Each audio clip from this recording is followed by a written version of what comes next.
সরকারি চাকরিতে কোটা সংস্কারের দাবিতে আজ সারা দেশে সকাল সন্ধ্যা বাংলা ব্লকেড। আপিল বিভাগে হবে 2 শিক্ষার্থীর রিটেন শুনানি। সিদ্ধান্ত জানাবেন উচ্চ আদালত। প্রধানমন্ত্রী শেখ হাসিনার সঙ্গে চীনের প্রেসিডেন্ট শি জিনপিং এর বৈঠক। আজ সই হবে 2 ডজনের মতো সমঝোতা স্মারক। বাণিজ্য ঘাটতি মেটানোর লক্ষ্য ঢাকার। প্রথমবার ব্রিটেনের মন্ত্রিসভায় বাংলাদেশি বংশোদ্ভূত 2 নারী। নগর মন্ত্রী হলেন বঙ্গবন্ধুর নাতনি টিউলিপ সিদ্দিক। স্থানীয় সরকারের দায়িত্ব পেলেন রুশনারা। উচ্ছ্বসিত প্রবাসীরা।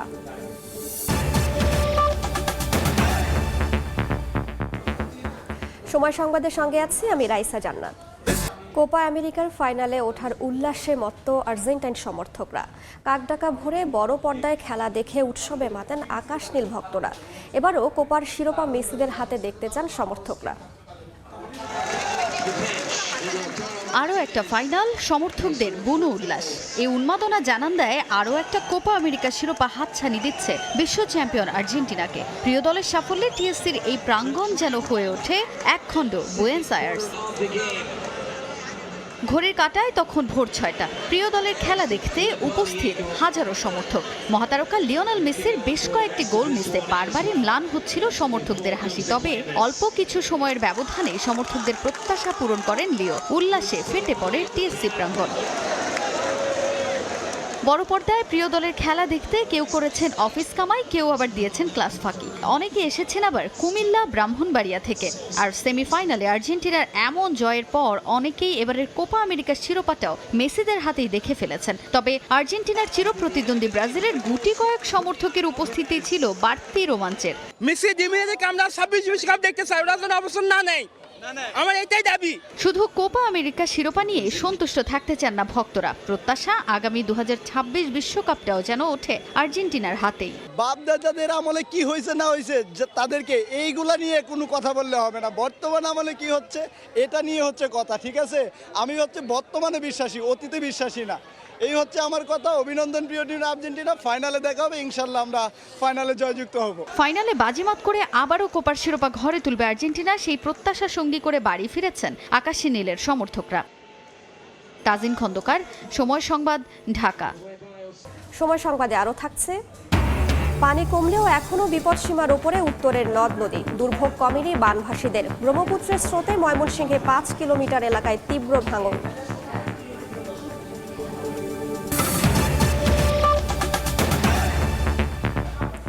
সরকারি চাকরিতে কোটা সংস্কারের দাবিতে আজ সকাল সন্ধ্যা বাংলা ব্লকেডের ঘোষণা দিয়েছে বৈষম্য বিরোধী ছাত্র আন্দোলনকারীরা। কয়েকদিন ধরে সড়ক, মহাসড়ক ও রেললাইন অবরোধে চলাচলকারীদের পড়তে হচ্ছে ভোগান্তিতে। এদিকে কোটা সংস্কার চেয়ে মঙ্গলবার সর্বোচ্চ আদালতে আবেদন করেন ঢাকা বিশ্ববিদ্যালয়ের 2 শিক্ষার্থী। আবেদনে মুক্তিযোদ্ধা কোটা বহালের আদেশ স্থগিত চাওয়া হয়েছে। শুনানি শেষে আজ সিদ্ধান্ত জানাবেন উচ্চ আদালত।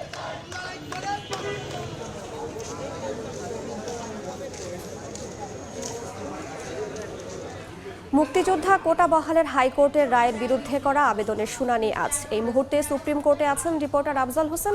সরাসরি চলে যাচ্ছি তার কাছে। সকাল 11:30টায় এ বিষয়ে শুনানি হবে এবং শুনানির পরে একটি আদেশ আসবে, এমনটাই কিন্তু প্রধান বিচারপতি ওবায়দুল হাসান জানিয়েছেন। আজকে এই মামলাটি কার্যতালিকায় ছিল 4 নম্বরে এবং দুপক্ষের আইনজীবীরাই আদালতে উপস্থিত ছিলেন। রাষ্ট্রপক্ষের তরফ থেকে সর্বোচ্চ আইন কর্মকর্তা অ্যাটর্নি জেনারেল তিনি বলেছেন যে তাদের একটি আবেদন রয়েছে, সেই আবেদনটিও সহ এবং 2 শিক্ষার্থী যে কোটা সংস্কার চেয়ে আবেদন করেছেন, এই 2টি আবেদন যেন একসঙ্গে শুনানি করা হয়। এরপরই আদালত 11টায় এ বিষয়ে শুনানির দিন ধার্য করেছেন। কোটা নিয়ে যে সংকট চলমান অবস্থা, অচল অবস্থা নিরসনে সব পক্ষই কিন্তু আদালতের দিকে তাকিয়ে আছেন। সরকারের মন্ত্রীরাও বলছেন যে যেহেতু বিষয়টি আদালতে বিচারাধীন, আদালত থেকেই একটি উপযুক্ত সমাধান আসবে বা ন্যায় বিচার হবে, এমনটি কিন্তু গতকালকেই আইনমন্ত্রী বলেছেন। এবং গতকালকে আমরা দেখেছি অনেকটা তড়িঘড়ি করে 2 জন শিক্ষার্থী ঢাকা বিশ্ববিদ্যালয়ের তারা হাইকোর্টের যে রায়, মুক্তিযোদ্ধা কোটা বহাল রেখে হাইকোর্ট যে রায় দিয়েছিলেন সেই রায়টি স্থগিত চেয়ে আবেদন করেছিলেন। এবং যদিও তাদের দাবি হচ্ছে যে তারা একেবারেই কোটা বাতিল চান না, তারা কোটা ব্যবস্থার যে সংস্কার সেটি তারা চান।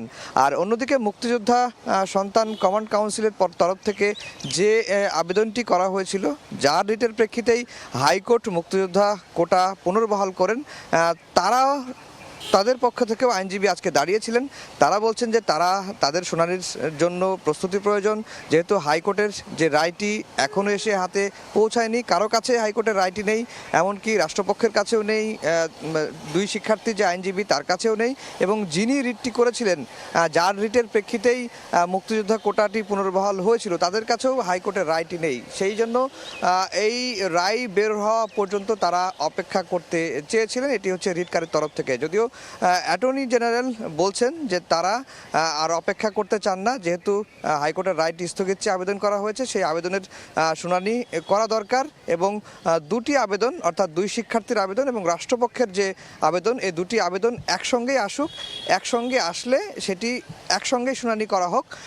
তারপরেই কিন্তু প্রধান বিচারপতির নেতৃত্বাধীন যে 5 সদস্যের আপিল বিভাগের পূর্ণাঙ্গ বেঞ্চ জানিয়েছেন যে 11:30টায় এ বিষয়ে শুনানি হবে, এবং শুনানির পরে আজকেই একটি সিদ্ধান্ত দেওয়া হবে। এই ছিল সুপ্রিম কোর্ট থেকে আমার কাছে সবশেষ খবর।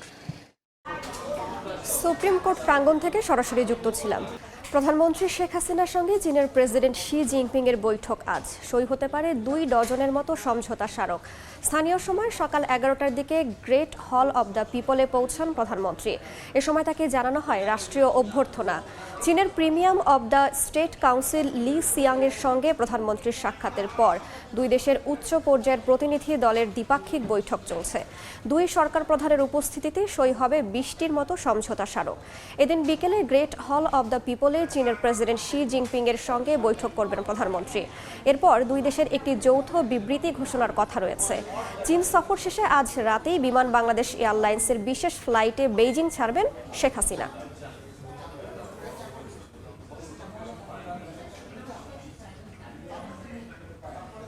চীনে প্রধানমন্ত্রীর সফরের 3য় দিনের বিস্তারিত জানাতে এই মুহূর্তে বেইজিংয়ে আছেন ফারুক ভূঁইয়া রবিন। সরাসরি যাচ্ছি তার কাছে।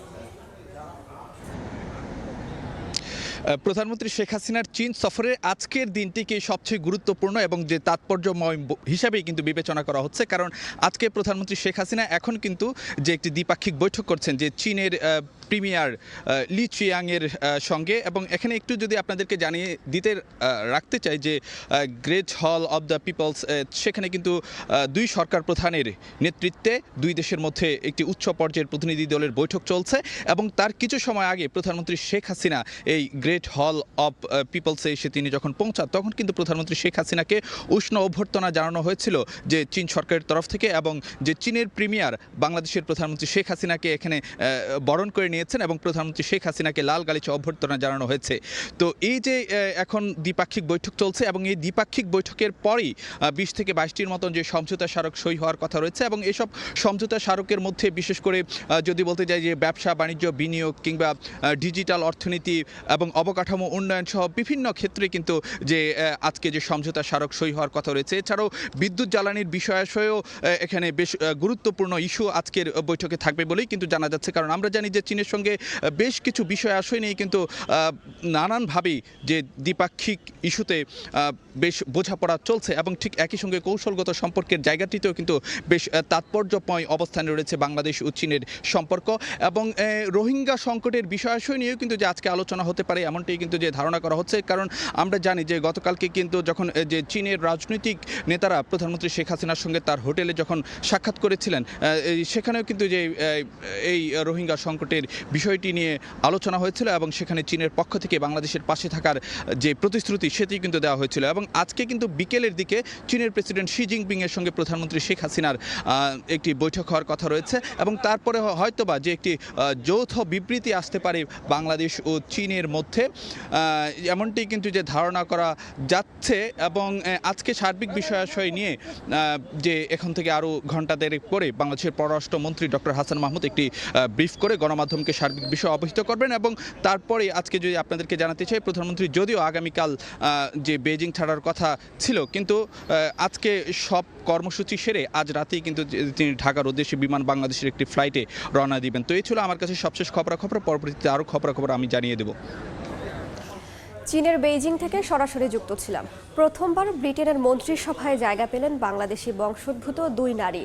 ব্রিটেনের নগরমন্ত্রী হলেন বঙ্গবন্ধু নাতনি ও প্রধানমন্ত্রী শেখ হাসিনার ছোট বোন শেখ রেহানার মেয়ে টিউলিপ সিদ্দিক। একই সঙ্গে তিনি ব্রিটিশ ট্রেজারি বিভাগের ইকোনমিক সচিবের দায়িত্ব পেয়েছেন। অন্যদিকে যুক্তরাজ্যের গৃহায়ন, কমিউনিটি ও স্থানীয় সরকার মন্ত্রী হয়েছেন রুশনারা আলী। লন্ডন থেকে শোয়েব কবিরের report. Dying to drop the shadow in front of my name, so let's see what happens. যুক্তরাজ্যের সাধারণ নির্বাচনে বিপুল ভোটে জয়ের পর সময় সংবাদকে দেওয়া সাক্ষাৎকারে মন্ত্রী হওয়ার ইচ্ছা প্রকাশ করেছিলেন বঙ্গবন্ধু শেখ মুজিবুর রহমানের নাতনি টিউলিপ সিদ্দিক। জয়ের পর জোর গুঞ্জন ছিল মন্ত্রিসভায় স্থান পাচ্ছেন টিউলিপ। সেই খবর সত্যি করে ব্রিটেনের নগর মন্ত্রী হলেন টিউলিপ সিদ্দিক। একই সঙ্গে ব্রিটিশ ট্রেজারি বিভাগের গুরুত্বপূর্ণ পদ ইকোনমিক সেক্রেটারির দায়িত্ব পেয়েছেন তিনি। টিউলিপের মন্ত্রী ও সেক্রেটারি হওয়ার খবর ফলাও করে প্রচার করেছে ব্রিটেনের শীর্ষস্থানীয় সংবাদ মাধ্যমগুলো। এই খবরে উচ্ছ্বসিত বাংলাদেশি কমিউনিটি। আমরা আশা করব টিউলিপ সিদ্দিকীর মাধ্যমে আমাদের প্রবাসীদের উন্নয়ন ও বাংলাদেশের উন্নয়ন ত্বরান্বিত হবে। সে বাংলাদেশের জন্য কথা বলবে এবং বাংলাদেশি কমিউনিটির জন্য যারা ব্রিটেনে থেকে তাদের পক্ষে কথা বলবে। এটা খুবই খুশির খবর এবং আমি বিশ্বাস করি বাংলাদেশ কমিউনিটি এটাকে খুব হিউজ ভাবে সেলিব্রেট করবে। 2015 সালে এমপি হওয়ার আগে টিউলিপ রিজেন্ট পার্কের কাউন্সিলর এবং 2010 সাল থেকে 4 বছর ক্যামডেন কাউন্সিলের কালচার অ্যান্ড কমিউনিটি সদস্য ছিলেন। এমপি নির্বাচিত হওয়ার পর টিউলিপ লেবার পার্টির নেতা জেরেমি করবিনের ছায়া মন্ত্রিসভায় নিযুক্ত হন। পরে তিনি পার্লামেন্টে ব্রেক্সিট বিলের বিরুদ্ধে শক্ত অবস্থান নিয়ে লেবার পার্টির ছায়া মন্ত্রিসভা থেকে পদত্যাগ করেন। 2019 সালে অনুষ্ঠিত যুক্তরাজ্যের নির্বাচনে লন্ডনের হামস্টেড অ্যান্ড কিলবার্ন আসন থেকে লেবার পার্টির প্রার্থী হিসেবে দ্বিতীয়বারের মতো বিপুল ভোটে বিজয়ী হন টিউলিপ। এদিকে বাংলাদেশি বংশোদ্ভূত আরেক নক্ষত্র রুশনারা আলীও জায়গা করে নিয়েছেন ব্রিটেনের মন্ত্রিসভায়। তিনি গৃহায়ন, কমিউনিটি এবং স্থানীয় সরকার বিষয়ক মন্ত্রীর দায়িত্ব পালন করবেন। মাত্র 16 বছর বয়সে লেবার পার্টির সদস্য হয়ে ব্রিটিশ রাজনীতিতে নাম লেখান টিউলিপ সিদ্দিক। হয়েছিলেন কাউন্সিলর, এমপি, ছায়ামন্ত্রী আর এবার হলেন সরকারের নগরমন্ত্রী। ব্রিটেনের নতুন প্রজন্মের মাঝে তুমুল সম্ভাবনাময় যে কয়জন রাজনীতিবিদের নাম বারবার উঠে আসে তাদের মধ্যে টিউলিপ সিদ্দিক অন্যতম। শোয়েব কবির, সময় সংবাদ, লন্ডন। ডক্টর মোহাম্মদ ইউনুস সম্পর্কে বাংলাদেশ থেকে যুক্তরাষ্ট্রে ভুল তথ্য দেয়া হচ্ছে, মার্কিন রাষ্ট্রদূতকে এমন চিঠি দিয়েছে বাংলাদেশি আমেরিকানদের একটি সংগঠন। বিষয়টি নিয়ে মার্কিন পররাষ্ট্র দপ্তরের দৃষ্টি আকর্ষণ করা হলে মুখপাত্র ম্যাথিউ মিলারের গতানুগতিক উত্তর, ইউনুসের বিচার প্রক্রিয়ার উপর নজর রাখছে যুক্তরাষ্ট্র। এদিকে ভারত বাংলাদেশের সঙ্গে রাশিয়া চীনের সম্পর্ক উন্নয়নে ওয়াশিংটনের অস্বস্তির খবর বিভিন্ন গণমাধ্যমে প্রকাশ হলেও বিষয়টিকে স্বাভাবিক বলে মন্তব্য করেছেন মিলার। ওয়াশিংটন ডিসি থেকে দস্তগীর জাহাঙ্গীরের রিপোর্টে বিস্তারিত।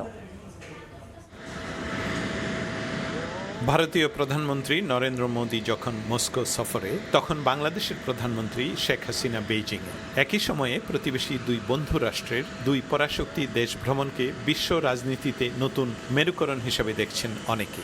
এ নিয়ে মার্কিন মূল্যকে অস্বস্তির খবরও প্রকাশ করেছে বেশ কিছু আন্তর্জাতিক গণমাধ্যম। মঙ্গলবার মার্কিন পররাষ্ট্র দপ্তরের নিয়মিত ব্রিফিংয়েও উঠে আসে মোদির রাশিয়া ও শেখ হাসিনার চীন সফর প্রসঙ্গ। সময় সংবাদের প্রতিনিধি বিষয়টি নিয়ে যুক্তরাষ্ট্রের প্রতিক্রিয়া জানতে চাইলে মুখপাত্র ম্যাথিউ মিলার একে স্বাভাবিক ঘটনা বলে উল্লেখ করেন। I've already spoken to the Modi visit. I don't have anything to add to what I said. And with respect to the visit to China, look, we understand that countries engage with China. We engage with China. The Secretary has made 2 trips to China himself, so I don't have any further. ভারতীয় প্রধানমন্ত্রী নরেন্দ্র মোদীর Moscow সফরকালে বাংলাদেশের প্রধানমন্ত্রী শেখ হাসিনার চীন সফর নিয়ে যুক্তরাষ্ট্রের পররাষ্ট্র মন্ত্রণালয়ের মুখপাত্র বলেন, এটি 2 দেশের আর্থ-সামাজিক সম্পর্ক এবং কূটনৈতিক সম্পর্কের স্বার্থে অতি স্বাভাবিক একটি ঘটনা। যুক্তরাষ্ট্র এবং চায়নার মাঝে এই ধরনের রাষ্ট্রীয় সফর প্রায়শই ঘটে থাকে। এদিনের ব্রিফিংয়ে ডক্টর মোহাম্মদ ইউনুস প্রসঙ্গও উঠে আসে। সম্প্রতি বাংলাদেশি আমেরিকানদের নিয়ে গঠিত the committee for a democratic বাংলাদেশের পক্ষ থেকে ঢাকায় মার্কিন রাষ্ট্রদূতকে একটি চিঠি দেওয়া হয়, যেখানে বলা হয় ডক্টর ইউনুস সম্পর্কে বাংলাদেশ থেকে যুক্তরাষ্ট্রে ভুল তথ্য দেয়া হচ্ছে। আদালত তার বিরুদ্ধে কর না দেওয়ার প্রমাণ পেলেও ডক্টর ইউনুস নিজের দুর্দশার জন্য সরকারকে দোষারোপ করছেন বলেও চিঠিতে উল্লেখ করা হয়। তথ্য যাচাই না করে বিভিন্ন সময় শান্তিতে নোবেল জয়ীর পক্ষে কথা বলায় মার্কিন সরকারের সমালোচনাও করে সিডিবি। এ বিষয়ে মার্কিন পররাষ্ট্র দপ্তরের মুখপাত্রকে প্রশ্ন করা হলে সরাসরি জবাব না দিয়ে গতানুগতিকভাবে বলেন, মার্কিন সরকার ডক্টর ইউনূসের আইনি প্রক্রিয়ার উপর নজর রাখছে। Dr. Yunus, we continue to monitor closely developments in the case against him. We have expressed for some time our concern that these cases may represent a misuse of Bangladesh's labor laws to harass and intimidate Dr. Yunus. As a key economic partner to Bangladesh, we also worry the perceived misuse of labor and anti-corruption laws could raise questions about rule of law and dissuade future foreign direct investment. যুক্তরাষ্ট্রের পররাষ্ট্র মন্ত্রণালয়ের নিয়মিত press ব্রিফিংয়ে মুখপাত্র Matthew Miller doctor Yunus সংক্রান্ত প্রশ্নের উত্তর এড়িয়ে গেলেও তিনি বলেন, বাংলাদেশে ডক্টর ইউনূসের আইনি জটিলতা সংক্রান্ত বিষয়ের উপর যুক্তরাষ্ট্র নজর রাখছে। দস্তগীর জাহাঙ্গীর, সময় সংবাদ, state department, Washington DC. Brahma জাতের গরু নিয়ে নিলাম কারসাজির অভিযোগে সাদিক অ্যাগ্রোর বিরুদ্ধে মামলা হতে পারে যে কোনো মুহূর্তে। দুদকের তদন্তে জব্দ হওয়া গরুর নিলাম নিয়ে কারসাজির প্রমাণ মেলায় সাদিক অ্যাগ্রোর মালিক ইমরান ও প্রাণী সম্পদ অধিদপ্তরের কয়েক কর্মকর্তাকে মামলার আসামি করা হতে পারে। দুদক সূত্র জানায়, কমিশনের সভার পরই এ বিষয়ে চূড়ান্ত সিদ্ধান্ত হবে। 2021 সালের জুলাই মাসে ফ্রিজিয়ান গরু বলে ভুয়া তথ্যে আমদানি করা হয় ব্রাহ্মা প্রজাতির 18টি গরু, যার আমদানিকারক সাদিক অ্যাগ্রো। তবে ভুয়া তথ্য দেয় শাহজালাল আন্তর্জাতিক বিমানবন্দর কাস্টমস সে সকল গরু জব্দ করে প্রাণী সম্পদ অধিদপ্তরে হস্তান্তর করে। এরপর সেগুলো সাভারের কেন্দ্রীয় গোপ্রজনন ও দুগ্ধ খামারে রাখা হয়। গেল কোরবানির ঈদে আবারও দেখা মেলে সেই সকল জব্দ হওয়া গরুর, যেগুলো ঈদে উচ্চবংশীয় গরু বলে কোটি টাকা দাম হাঁকায় সাদিক অ্যাগ্রো। প্রশ্ন উঠে, জব্দ হওয়া ব্রাহ্মা প্রজাতির এ সকল গরু আবারও কিভাবে পেল সাদিক অ্যাগ্রো? দুদকের অনুসন্ধানে মেলে উত্তর। জানা যায়, সাভারের কেন্দ্রীয় গো প্রজনন ও দুগ্ধ খামার থেকে চলতি বছরের শুরুতে কম মূল্যে মাংস বিক্রির কথা বলে সাজানো নিলামে তোলা হয় গরুগুলো। সেখান থেকেই এই গরু আবারও চলে আসে সাদিক অ্যাগ্রোর খামারে। দুদকের অভিযানে সাদিক অ্যাগ্রোর বিভিন্ন শেডে পাওয়া যায় সেসব গরু। পুনরায় জব্দ করে পাঠানো হয়েছে প্রাণী সম্পদ অধিদপ্তরের তত্ত্বাবধানে। অনুসন্ধান শেষে সাদিক অ্যাগ্রো ও প্রাণী সম্পদ অধিদপ্তরের বেশ কয়েকজন কর্মকর্তার এই নিলামে জড়িত থাকার প্রমাণ পেয়েছে সংস্থাটি। এখন চলছে মামলার প্রস্তুতি। দুদক সূত্র জানায়, যে কোনো মুহূর্তেই হতে পারে মামলা। নিলাম কারসাজিতে প্রাণী সম্পদ অধিদপ্তরের অন্তত 3 থেকে 4 জন কর্মকর্তার জড়িত থাকার প্রমাণ পেয়েছে সংস্থাটি। মাইনুল আহসান, সময় সংবাদ, ঢাকা। নদ নদীর পানি কমায় ধীরে ধীরে উন্নতি হচ্ছে দেশের উত্তরাঞ্চলের বন্যা পরিস্থিতির। তবে এখনও বিপদসীমার উপর দিয়ে বইছে পানি, কমেনি বানভাসী মানুষের দুর্ভোগ।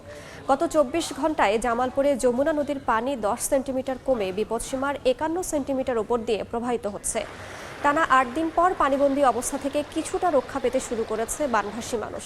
তবে বাড়িঘরে পানি থাকায় এখনও কমেনি দুর্ভোগ। এদিকে গাইবান্ধায় ব্রহ্মপুত্র নদের পানি 14 সেন্টিমিটার কমে ফুলছড়ি ঘাট পয়েন্টে বিপদসীমার 35 সেন্টিমিটার উপর দিয়ে বইছে।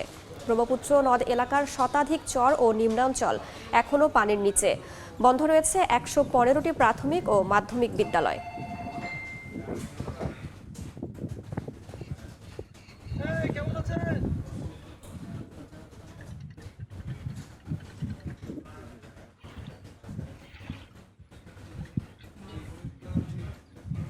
এ পর্যায়ে শীর্ষ সংবাদগুলো জানিয়ে দিচ্ছে আরও একবার। সরকারি চাকরিতে কোটা সংস্কারের দাবিতে আজ সারা দেশে সকাল সন্ধ্যা বাংলা ব্লকেট। আপিল বিভাগে হবে 2 শিক্ষার্থীর রিটেন শুনানি, সিদ্ধান্ত জানাবেন উচ্চ আদালত। এবং প্রধানমন্ত্রী শেখ হাসিনার সঙ্গে চীনের প্রেসিডেন্ট শি জিনপিং এর বৈঠক। আজ সই হবে 2 ডজনের মতো সমঝোতা স্মারক। বাণিজ্য ঘাটতি মেটানোর লক্ষ্য ঢাকার।